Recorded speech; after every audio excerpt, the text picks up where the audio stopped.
When Dr. David Livingstone stepped in Malawi nearly 160 years ago, it earmarked a journey that resulted into unique, dignified partnerships. Throughout the years, Malawians and the Scots have been working together, and today, more than 109,000 Scots and 208,000 Malawians are actively involved in community-led partnerships between the two nations. The legacy that Dr. David Livingstone created was a start of the long-lasting friendship of Malawi and Scotland.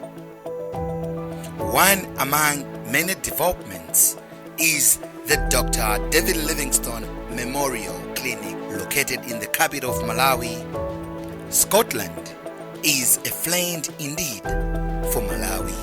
My take is that I think our relationship goes beyond a Western country and an African country.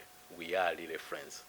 And I think you can walk all over. You ask about David Livingstone, or you go to Scotland, talk about Malawi.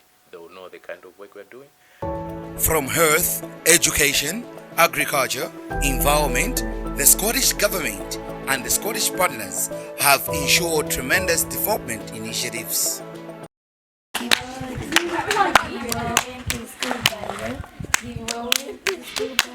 Education is a key to success, so they say, but inclusive education is a moonlight that gives hope to the hopeless.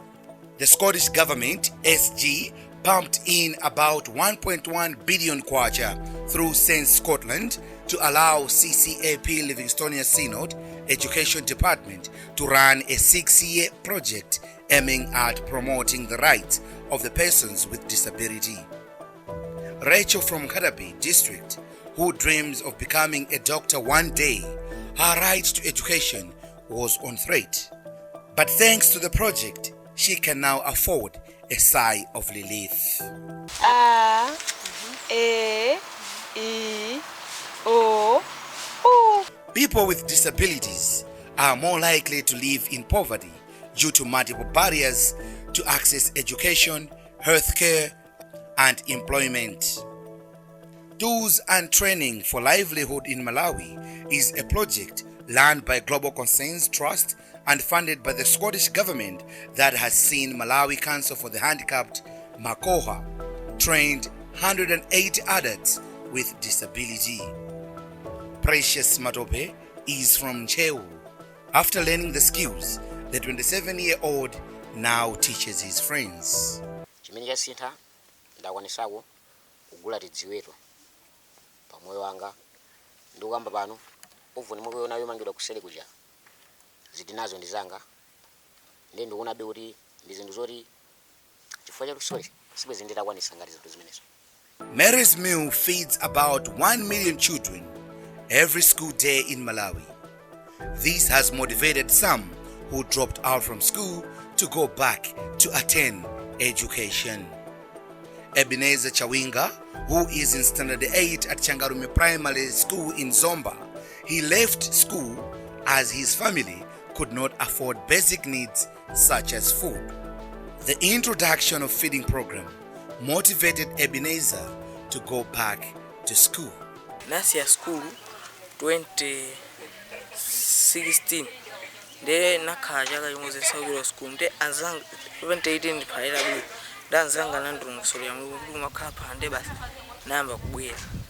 Step Kids Awareness Vocational Skills Training Center is another good news that unpacks the friendship of Malawi and Scotland. The school aims at equipping vulnerable children with vocational skills in the country, and it is based in Lilangwe, Blantyre. God knows Maseko is the director for Steka. To be able to go to university, I can take them here to be trained in different skills. Two, I decided, you might ask me, why did you decide to build it here, not in town or where? I also looked, I'm coming from this area. So I did the research, I found that most of the youths here, they are not finishing schools. At the end, we found that they don't have anything to do. And this is one of the areas which is poor.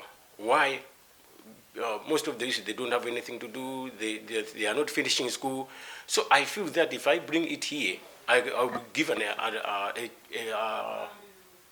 very good something in them that they can be able to come and be trained in different skills.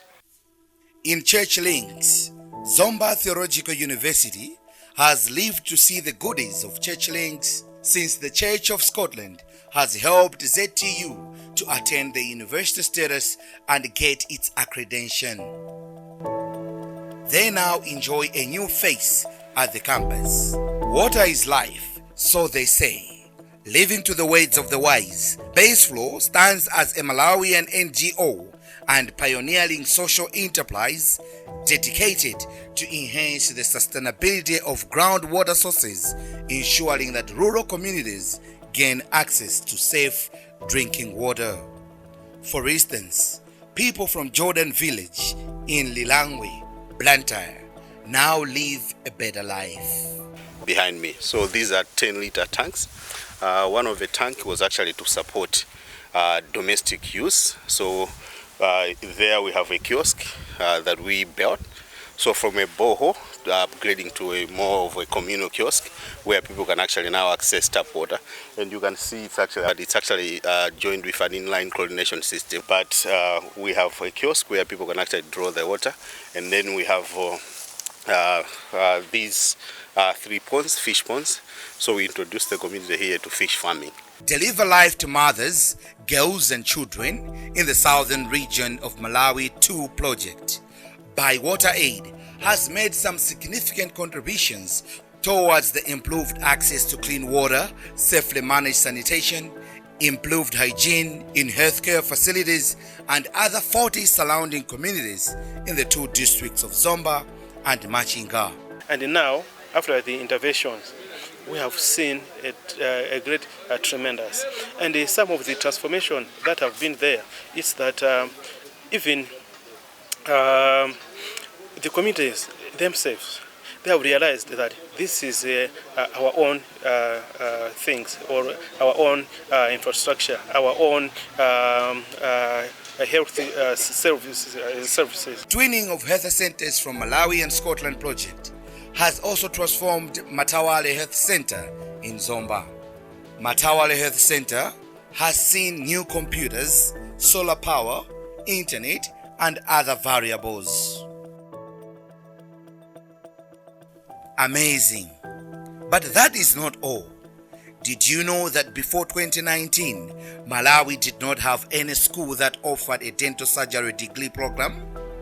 But thanks to the school's partnership of University of Glasgow and Kamuzu University of Health Sciences, that came up with the modern project and ensured that in 2019, Malawi should for the first time open its doors to train dental surgeons.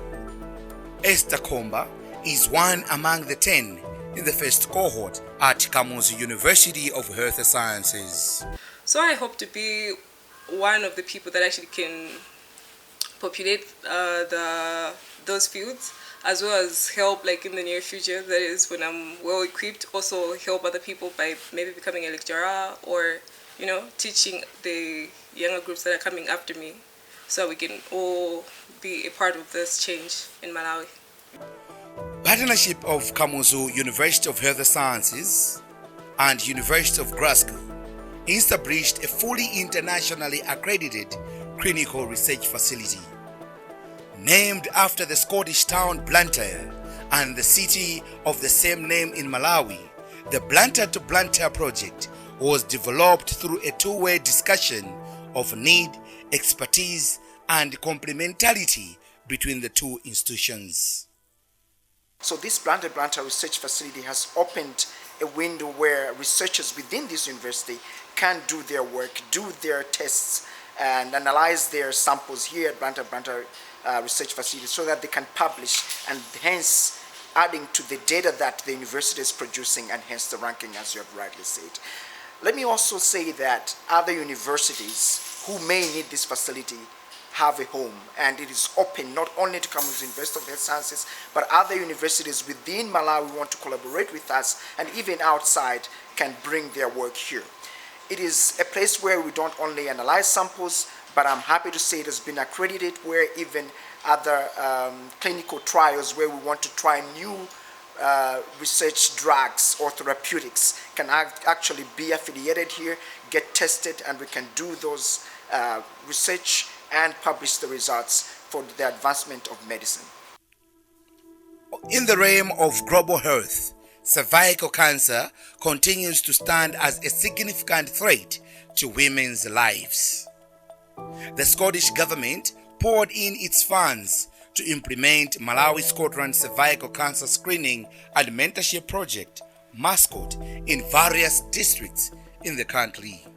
The project was completed in March 2023 with 97,356 women screened during initial visits against the project's target of 64,000 women. So far, we projected that we are going to screen more than 64,000 women in all sites, but we have managed to screen more than 90,000 women in all sites.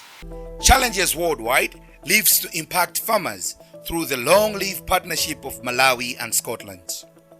They implemented the Crops Project aimed at improving livelihoods of over 6,000 rural farmers in communities surrounding the 4 value addition centers in the districts of Nkhotakota, Salima, Machinga and Chikwawa. At the heart of the Crops Project are 4 variable addition centers, VACs. These centers were set up by Malawi government to help commercialize agriculture, but were dormant. Some equipment stopped functioning. That's when Challenges Crop Project came in to revive the idea. So before the Crops Project, these structures were dormant, they were not working. That's why the Crops Project came in. So these structures are now operational and they are profitable. But also in terms of productivity, the project has increased productivity of rice up to 60% from 2.5 tons per hectare to 4 tons per hectare. In agriculture, the Scottish government continues to make wonders.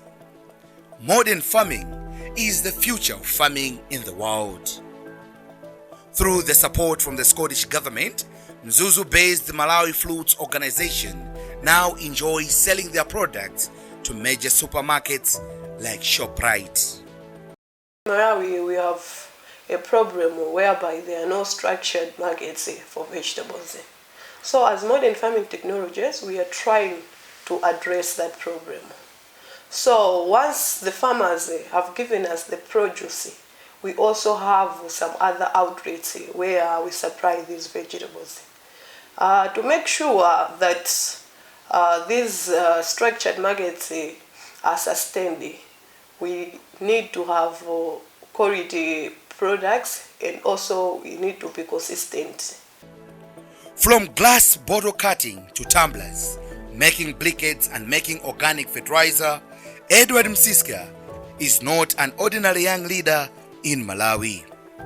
Edward was trained in different concepts of climate change by Malawi Scotland Partnership through Malawi Climate Change Young Leaders Project, which the Scottish government funded. Because I remember it was in 2019 when I joined the first cohort for the Climate Change Young Leaders Program, and by then I was almost blank on issue with climate change. But this time around, I'm a notable climate change young leader in as far as green skills is concerned. So MASIP trained me, MASIP cultivated me, MASIP nurtured my capabilities, nurtured my skills, nurtured my competence in the context of climate change. It is quite clear that Scotland is a friend indeed.